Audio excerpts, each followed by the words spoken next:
البتہ وہ یوسف علیہ السلام کو نہ پہچان سکے۔ اور کس طرح پہچانتے؟ کل جو چھوٹا سا بچہ تھا، آج وہ تقریباً 40 سال تجربہ کار انسان ہے۔ نقشہ و رنگ اور بول چال سے کچھ شبہ بھی کرتے تو کس طرح؟ ان کے وہم و گمان میں بھی یہ بات نہیں آ سکتی تھی کہ یوسف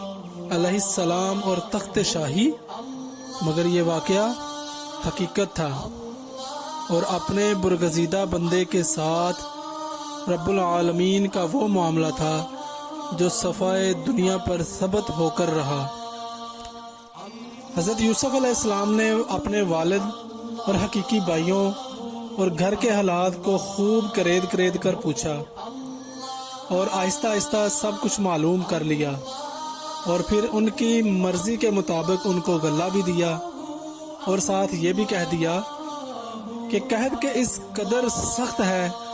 کہ تم کو یہاں دوبارہ بھی آنا پڑے گا، اس لیے یاد رکھو کہ اب کی مرتبہ اگر تم اپنے چھوٹے بھائی بنیامین کو ساتھ نہ لائے، جس کے متعلق تم نے مجھ سے کہا ہے کہ اس کا بڑا بھائی یوسف گم ہو گیا ہے، اور اس لیے تمہارا باپ اس کو کسی طرح جدا نہیں کرتا، تو تم کو غلہ ہرگز نہیں ملے گا۔ برادران یوسف علیہ السلام نے کہا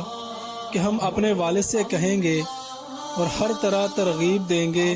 کہ وہ بنیامین کو ہمارے ساتھ یہاں بھیجنے پر راضی ہو جائے۔ پھر جب وہ چلنے لگے اور یوسف علیہ السلام سے رخصت ہوئے تو انہوں نے اپنے نوکروں کو حکم دیا کہ خاموشی کے ساتھ ان کے کجاووں میں ان کی وہ جمع پونجی بھی رکھ دو جو انہوں نے غلہ کی قیمت کے نام سے دی ہے،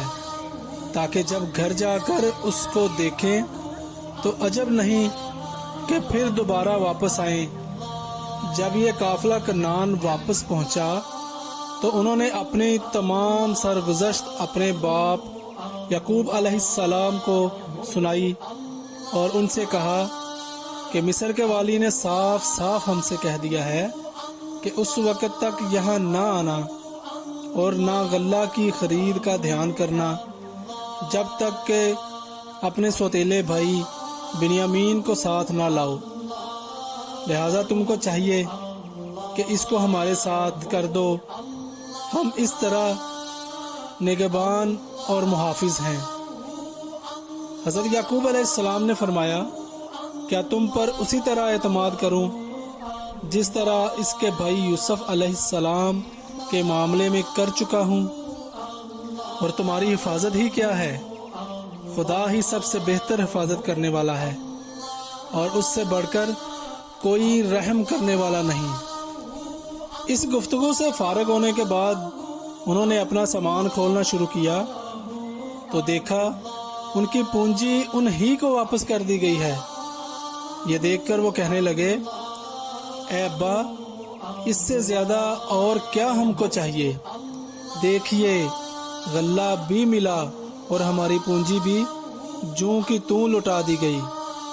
اس نے تو ہم سے قیمت بھی نہ لی۔ اب ہمیں اجازت دے کہ ہم دوبارہ اس کے پاس جائیں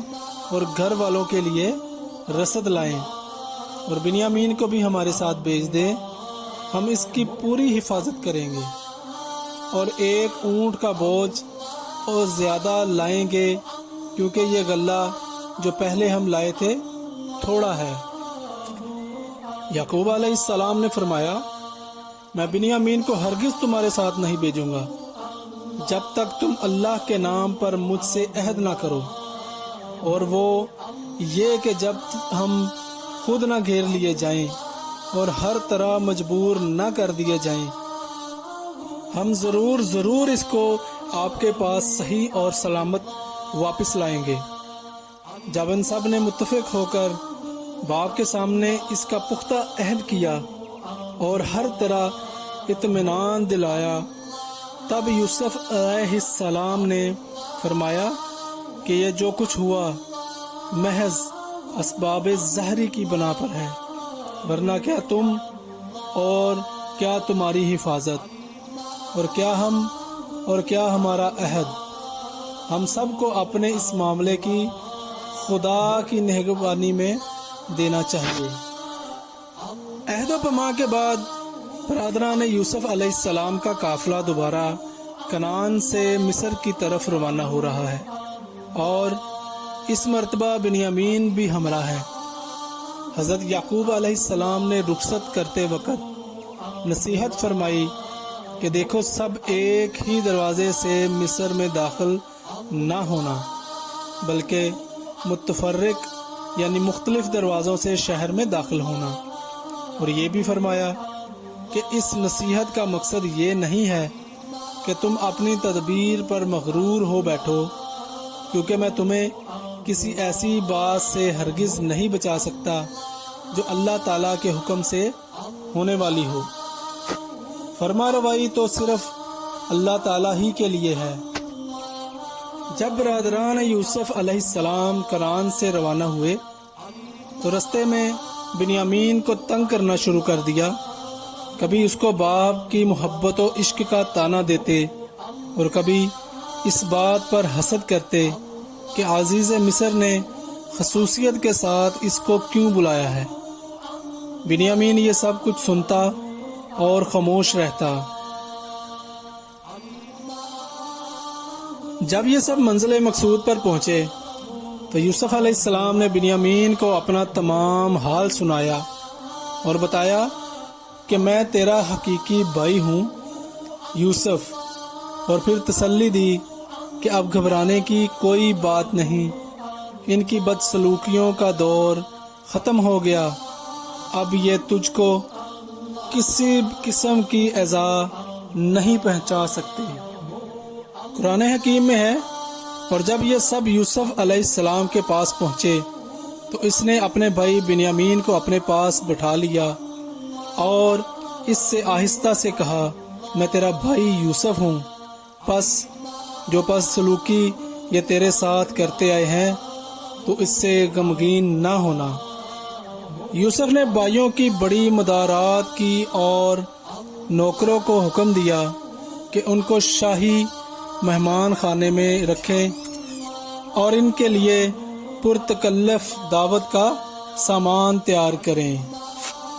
یہ چند روز ادھر قیام کرنے کے بعد رخصت ہونے لگے